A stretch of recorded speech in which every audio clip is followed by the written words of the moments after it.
Let's take 3 websites that need work and make them more user-friendly. I'm going to show you how to improve design and function. Hi, I'm James. I'm redesigning websites to make them easier to use and more visually appealing. In this video, you'll get actionable tips to improve your own site without overcomplicating things. Let's get started.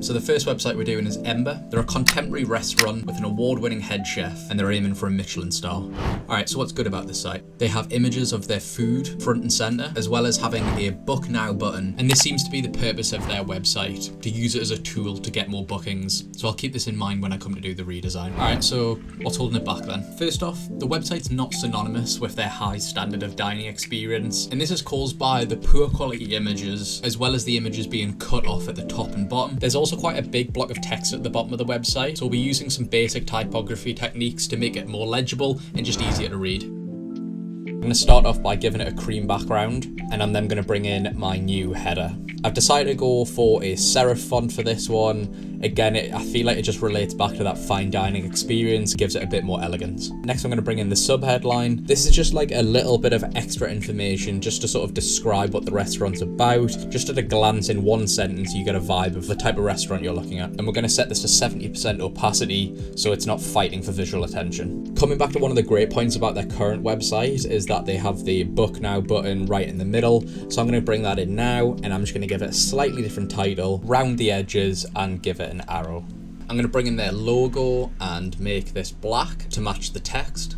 We'll make up the navigation bar with some social icons and a hamburger menu icon for those additional pages on the website. And also bring in them amazing images from their current website. Round the corners and space them out around the text. Although they appear to be poor quality, they've just been stretched a little too far and they're actually really good quality images, so we're going to use them here. Next, we're going to add some appear animations to the text and images. So we'll start with the images. The images on the right, I'm going to make them slide in from the right. The images on the left are going to slide in from the left. I'm also going to stagger these images in, offsetting them by a delay of 0.1 seconds from the top, middle, and then bottom. Next, we'll do the text animation. That's also going to stagger on. That's going to go from the heading down to the button, and that's just going to slide up from the bottom very subtly, and the text is going to have a nice blur effect, again coming back to that elegance and fine dining. And finally, we'll create a button hover animation and then match it to appear with the text. So here's the before and here's the after. Here's the before and here's the after. The next redesign is Neutronics. They're industrial electronics specialists who sell and source parts and offer a range of services. So what's good about their site? They have great quality images of their actual business, which is a refreshing break from the standard stock images you'd usually find on your local business's websites. What's holding this website back?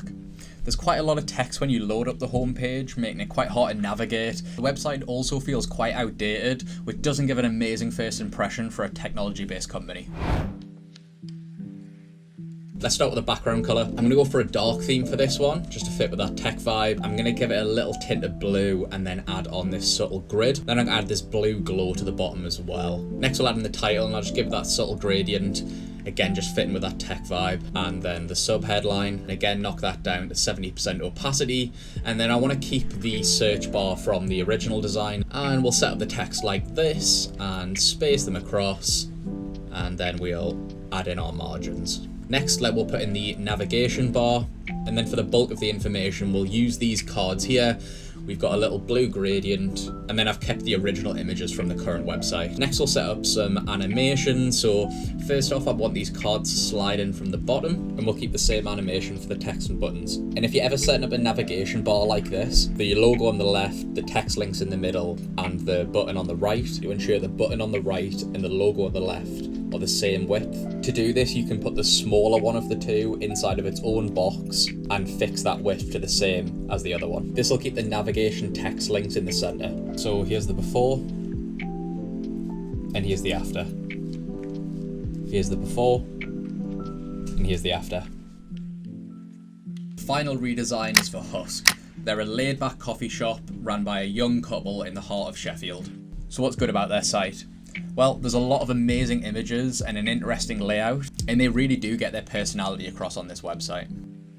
So what's holding it back then? Similar to the previous site, there's a lot of text as you open up the homepage, making it hard to navigate, and the current design doesn't really reflect how amazing their contemporary shop design is. So again, let's start with the background colour. So I'm going for like a bit of an eggshell white for this one, tint of orange in there to match the sort of vibe of a coffee shop. Next I'm going to get in the main image I would like to use for this one, and then I'll just set the margins, pick our focal point and round the corners. And we'll move on to the heading now. I'm just going to keep the heading simple for this one. We'll add the address and the opening hours, and then we'll just lay these out horizontally above the heading. And then we'll add in a hamburger icon for the menu to keep it nice and clean and minimal, and we'll add the logo in the top left as well. And we'll just space these all a little bit nicer. And again, just reduce that down to 70% opacity, just so it's not fighting for that visual attention. Next, I'm going to add in some arrows and the names of the owners. I think this is a nice touch for this sort of website. It's obviously a very personal business, you know, serving their local area. So I just want to bring a little bit of personality to the site. And we'll use a handwritten font just to match the arrow there. So next we'll get onto the animations. I want to almost create a slide and reveal effect. We do this by hiding the outside of the containers. And then I'll just stagger the animation, so when it loads, it all loads down the page. And then finally, I'll just have the arrows and the names bounce in. So let's compare them. So this is the before, and this is what we've created after. And again the before, and again the after.